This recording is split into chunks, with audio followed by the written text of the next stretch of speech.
अम्मा मेरे साथ रहेंगी। अरुण भैया अम्मा का सामान तैयार रखना, मैं अम्मा को लेने के लिए आ रहा हूँ। बच्चों का अपनी दादी से मिलने का बड़ा मन कर रहा है। देव तो अम्मा के बिना सो ही नहीं रहा है। वरुण ने अपने बड़े भैया से कहा तो अरुण को आश्चर्य हुआ। अरे अभी तो अम्मा हमारे घर आई है, 1 सप्ताह भी नहीं हुआ और तेरा फोन आ गया। अम्मा केवल तेरी ही है, मेरी भी है। जब तक अम्मा का मन करेगा वो यहीं पर रहेंगी। चिंकी और पिंकी को भी तो अपनी दादी का प्यार चाहिए। तू तो अम्मा आई नहीं और फोन करना शुरू कर देता है। मैं इन्हें कहीं नहीं भेजने वाला हूँ, अरुण ने हंसते हुए कहा। अरुण ने फोन रखा ही था कि थोड़ी देर बाद वरुण से छोटे भाई तरुण का फोन आ गया। भैया अम्मा आपके पास कब तक रहेंगी? अब मैं शाम को ही अम्मा को लेने आ रहा हूँ। मेरा बड़ा मन कर रहा है, अम्मा को अपने साथ ही लेकर चला जाऊंगा। मोनू और सोनू अपनी दादी अम्मा को बहुत याद करते हैं, आप मना मत करिएगा। देख तरुण, तुझे अम्मा से मिलना हो तो आ जा। एक ही शहर में होने का ये फायदा तो है, तू कभी भी आ सकता है। पर अम्मा को मैं साथ में नहीं भेजूंगा। अम्मा आती नहीं है कि तेरा फोन आ जाता है, अरुण ने कहा। हाँ तो आप भी हमेशा बड़ा होने की दादागिरी जताते हैं। अम्मा को पहले अपने पास रखते हो फिर मेरे पास भेजते हो। मुझे तो अम्मा का प्यार कम ही मिलता है। प्यार ही नहीं, तुझे तो उनके हाथ के बने पकवान भी नसीब नहीं होते हैं। मैं तो अम्मा को साथ ही लेकर जाऊंगा। आज मैं आ रहा हूँ, ये कहकर तरुण ने फोन रख दिया। अरुण तेज कदमों से चलते हुए केसरी देवी के पास गया। अम्मा, वो तरुण आपको लेने के लिए आ रहा है, पर आप मना कर देना। अब मेरा टूरिंग जॉब है तो मैं आपके पास रह ही नहीं पाता हूँ। इतना सा ही तो समय है, फिर 20 दिनों के लिए बाहर चला जाऊंगा। अब जब तक घर पर हूँ आपके साथ रहूंगा। और अरुण केसरी देवी की गोद में सिर रखकर सोने का प्रयास करने लगा। तभी मोबाइल की घंटी फिर बजती है। परिवार के सबसे छोटे बेटे छोटू का फोन आता है। घर में सबसे छोटा होने के कारण छोटू ही नाम पड़ गया।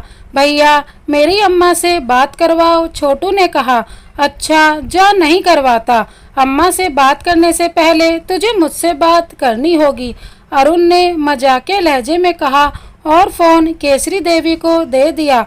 अम्मा, निधि को अब कभी भी बच्चा हो सकता है, आप आ जाइए, वो आपको याद कर रही है, कह रही है मायके नहीं जाएगी, अम्मा को ही बुला लो। ये सुनते ही केसरी देवी का मन बेचैन हो गया।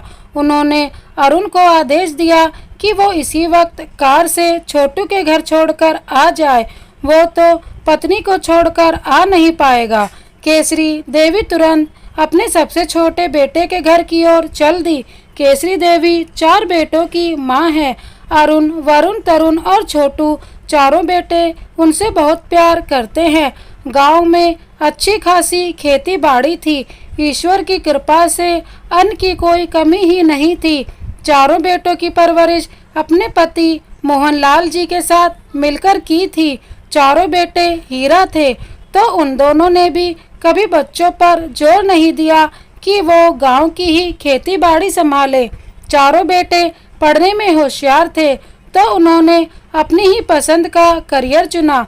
मोहनलाल जी और केसरी देवी ने भी कभी शिकायत नहीं की। वो बच्चों की खुशी में ही बहुत खुश रहे।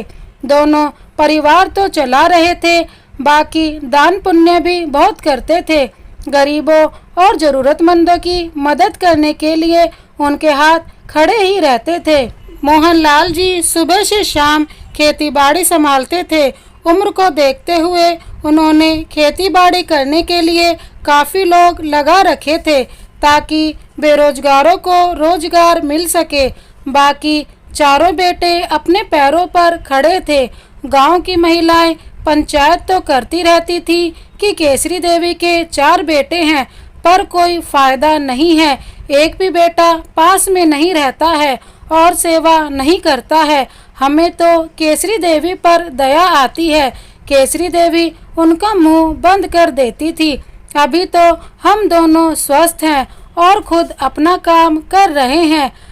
पड़े पड़े अपने शरीर को जंग लगाना है क्या?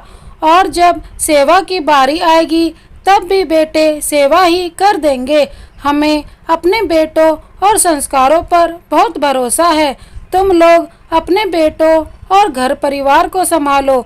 मेरे बच्चे बहुत अच्छे हैं और दूर रहकर भी हमारा बहुत ख्याल रखते हैं। तुम्हारे बच्चों को तो कभी तुम सबके पास भी फटकते हुए नहीं देखा।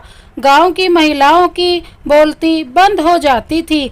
एक दिन सुबह अरुण का फोन आता है। हाँ बेटा, मैं ठीक हूँ, तू कैसा है?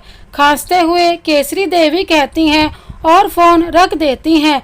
आज उनका मन भी सही नहीं था, कुछ करने की इच्छा भी नहीं थी। लग रहा था कि शरीर टूट रहा है।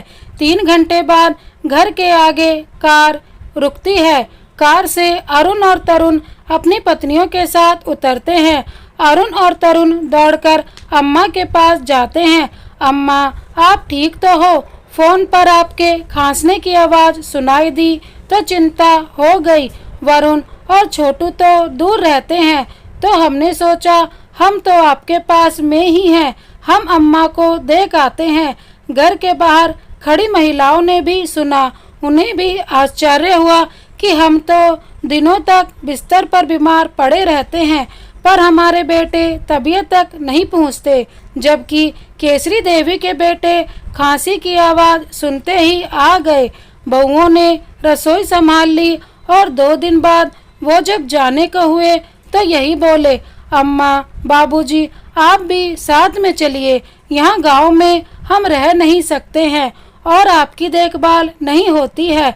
हम आपकी सेवा नहीं कर पाते हैं। आपके 4 बेटे हैं, आप कहीं भी अपनी मर्जी से रह सकते हैं। नहीं बेटा, तेरे बाबूजी का शहर में मन नहीं लगता है। हमारे यहाँ समय कट जाता है। वहाँ बैठे बैठे करेंगे भी क्या? जब तक हाथ पैर चल रहे हैं तो अच्छा है, अपना काम कर लेते हैं। बेटे और बहू मनुहार करके वापस चले जाते हैं। मोहनलाल जी खेतों में मजदूरी करवा रहे थे। अचानक से उनका पैर फिसल जाता है और वो गहरे कुएं में गिर जाते हैं। वहीं पर उनकी मृत्यु हो जाती है। चारों बेटे चले आते हैं। केसरी देवी पर दुखों का पहाड़ टूट जाता है। अचानक से पति के जाने के बाद वो अपनी सुध-बुध खो देती है। उन्हें संभालना मुश्किल हो जाता है। कुछ दिनों बाद वो सामान्य होती है तो गांव वाले कानाफूसी करने लगते हैं। अब केसरी देवी को कौन रखेगा? जायदाद का भी तो बंटवारा होगा। किस बेटे को कितना मिलेगा? वो खुद से ही काय सलाय लगाए जा रहे थे। अब तो रिश्तेदार भी बंटवारे की बातें करने लगे। इतनी खेती बाड़ी और जमीन है तो बंटवारा तो होकर रहेगा। आखिर कोई अपना हक थोड़ी छोड़ेगा। आजकल के जमाने में तो पैसा ही सब कुछ है। भला ये पैसा कोई कैसे छोड़ सकता है? अब तो भाइयों में जायदाद के लिए लड़ाई होगी। केसरी देवी को भी कौन रखेगा? ये बातें जब चारों बेटों के कानों में पड़ती हैं तो उन्हें भी आश्चर्य होता है। ये आप लोग कैसी बातें कर रहे हैं? हमारे बाबूजी गए हैं और आप बंटवारे और जायदाद की बात कर रहे हैं। हमें कोई जायदाद नहीं चाहिए। अम्मा, बाबूजी के आशीर्वाद से हमारे पास सब कुछ है। ये जायदाद अम्मा की है। अम्मा जो चाहे वो करेंगी। उनकी बातें सुनकर सभी के मुंह बंद हो जाते हैं। तभी अरुण बोलता है, मैं घर का सबसे बड़ा बेटा हूँ, तो अब अम्मा मेरे पास ही रहेगी। इनकी सेवा करना मेरी जिम्मेदारी है। मेरे सिर पर पगड़ी भी बंधी है, तो अब मैं अपने सारे कर्तव्य निभाऊंगा। अम्मा की सेवा में कोई कसर नहीं छोड़ूंगा। मैं परसों ही अम्मा को लेकर निकल जाऊंगा। बड़े भैया, अम्मा सिर्फ आपकी नहीं है। फिर ये कहाँ लिखा है कि बड़ा बेटा ही हर जिम्मेदारी निभाए? प्यार तो छोटों की ही ज़्यादा मिलता है, तो छोटे भी उनकी सेवा कर सकते हैं। अम्मा को मैं अपने साथ ले जाऊंगा। मेरे यहाँ सोसाइटी और अच्छा पार्क भी है, सत्संग भी होता रहता है, तो अम्मा का मन लगा रहेगा। अम्मा मेरे साथ ही जाएगी, वरुण ने कहा। आप दोनों मुझसे बड़े हो, पर माफ़ी चाहता हूँ। अम्मा की सेवा का हक तो मुझे भी मिलना चाहिए। मैं अम्मा का हर तरीके से ख्याल रखूंगा और साबित कर दूंगा कि मैं आपका ही भाई हूँ। आपके ही सारे गुण मेरे अंदर हैं। अम्मा तो मेरे घर ही जाएंगी। तरुण ने भी कहा। आप सब ने खुद ही सब फैसला कर लिया। आप सब भूल रहे हो कि मैं आप सबकी तरह ही अम्मा का बेटा हूँ और मुझे सबसे ज़्यादा प्यार मिला क्योंकि मैं घर में सबसे छोटा, सबका लाडला हूँ, तो सेवा भी मुझे ही सबसे ज़्यादा करनी चाहिए। आप सब मुझे छोटा समझना बंद करें। अब मेरी शादी हो गई है, मैं बड़ा हो गया हूँ, तो अम्मा की देखरेख मैं भी कर सकता हूँ। छोटू ने भी आगे होकर कहा। चारों बेटों को आपस में इस तरह माँ को लेकर लड़ते देख सबको आश्चर्य हुआ। गांव की महिलाएं और पुरुष, सारे रिश्तेदार देखते रह गए कि आखिर ये तो पहली बार देखा है, वरना पिता के गुजरते ही बेटे जायदाद के बंटवारे को लेकर लड़ने लगते हैं। पर इन चारों को जायदाद से कोई मतलब ही नहीं है। ये तो इस बात को लेकर लड़ रहे हैं कि माँ किसके पास रहेगी। भाइयों का ये अनोखा प्यार देखकर सबको खुशी हो रही थी। चारों ही भाइयों में अभी भी बहस जारी थी कि अम्मा को कौन रखेगा, अम्मा की सेवा कौन करेगा। तभी एक रिश्तेदार ने सलाह दी कि तुम 4 भाई हो तो 3-3 महीने अम्मा को अपने पास रख लो, किसी एक पर भार भी नहीं पड़ेगा और अम्मा सबके साथ रह भी लेगी। ये सुनते ही चारों बेटों का खून खौल गया। हमारी अम्मा कोई चीज है जो आपने उनका इस तरह से बंटवारा कर दिया। अम्मा हमारे लिए कोई भार नहीं है, जिसने हमारा 9 महीने भार उठाया, हमें जन्म दिया, पाला, हमारे लिए अपनी नींद, चैन, खाने पीने, आराम की बलि दी, वो तो देवी है। हम तो उनकी सेवा जीवन भर कर सकते हैं और आप 3 महीने के बंटवारे की बात कर रहे हैं। चारों भाइयों की बातें सुनकर कोई आगे कुछ ना बोल सका। सबने सलाह मशवरा किया और कह दिया कि ये फैसला अब अम्मा पर छोड़ते हैं कि वो किसके साथ रहना चाहेंगी। आखिर अम्मा की भी तो अपनी मर्जी है। अब अम्मा पर कोई दबाव बनकर नहीं, उन्हें तनाव नहीं देना चाहते हैं। सभी भाई मिलकर अम्मा के पास गए। अम्मा चारों को गले लगाकर रोने लगी। आज उनके बेटों ने उनके दिए हुए संस्कारों का मान रखा। आज उनके बेटे ने उनका मान बनाए रखा। ऐसे बेटे बहुत ही कम होते हैं जो माँ को अपने पास रखने के लिए झगड़ रहे हो। अम्मा फिर बोलती हैं, देखो मेरे बच्चों, मैं एक समय पर सबके साथ तो नहीं रह सकती हूँ। फिर तुम सबके अपने घर परिवार नौकरी हैं। मुझे शहर में रहने की आदत भी नहीं है और गांव एकदम से मुझसे छूटेगा भी नहीं। इस घर में तुम्हारे बाबूजी की यादें हैं, मैं उनके साथ ही जीना चाहती हूँ। फिर इतनी लंबी चौड़ी खेतीबाड़ी भी है, वो भी संभालनी है। रही खाना बनाने की बात, तो वो भारती संभालती आई है, तो वो बना लेगी।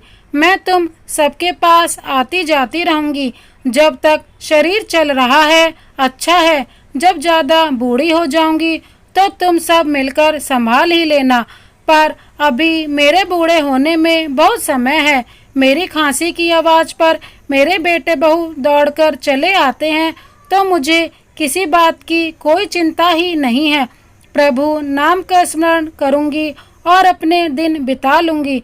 तुम सबके पास आने जाने से मुझे धीरे धीरे शहर में रहने की आदत हो जाएगी। फिर समय बताएगा कि मैं किसके पास रहूंगी, पर मेरी खुशी अभी यहीं पर रहने में है। अम्मा की बात चारों बेटों ने सहर्ष मान ली। जब भी मन करता वो अपने बेटे बहू और पोते पोतियों से मिलने आ जाती, कुछ दिन रहती और फिर अपने गांव चली जाती। दोस्तों, कुछ कहानियों से हमें प्रेरणा लेनी चाहिए। बेटों को जायदाद के लिए नहीं, अपने माता पिता की सेवा करने के लिए, उन्हें साथ रखने के लिए भी लड़ना चाहिए, जिससे हर घर परिवार में प्रेम और विश्वास बना रहे। इस कहानी को अंत तक देखने के लिए बहुत बहुत धन्यवाद। ये कहानी आपको कैसी लगी हमें कमेंट बॉक्स में ज़रूर बताएं। इसी तरह की कहानी देखने के लिए हमारे चैनल को सब्सक्राइब कर बेल आइकन को प्रेस कर दें। Thank you so much. Vande Mataram.